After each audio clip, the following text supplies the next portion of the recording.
Magandang araw po sa inyo lahat. Ito patuloy sa aking pagre-report sa inyo tungkol sa mga development sa mga kaso na hinggil doon sa mga flood control project. At i-report ko po na ngayong araw yung AMLAC, yung Anti-Money Laundering Council, nakakuha na po ng 2 freeze order.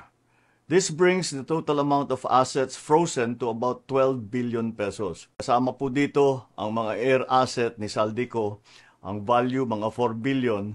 At bukod pa ron, meron po tayong nakuhang 3,566 na bank account, 198 insurance policies, 247 motor vehicles, 178 real properties, 16 na e-wallet account, at saka air asset na frozen na. Umpisa lang po ito.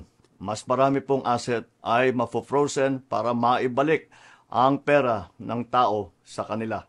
Ito po ang aming pangako that the money of the people will be given back to the people. Meron din pong development, yung ICI at saka ang DPWH, magsusumite po ng ebidensya sa ombudsman and magrekomenda sila ng kaso ng plunder, anti-graft, bribery, conflict of interest sa 8 congressman na may-ari ng mga construction company na may proyekto sa DPWH. Lastly, meron po akong ibabanggit sa inyo. Dinapitan po kami ng abogado ni Saldico at nagtatangkang mag-blackmail na kung hindi po namin kakanselihin daw ang passport niya, hindi na raw siya maglalabas ng video.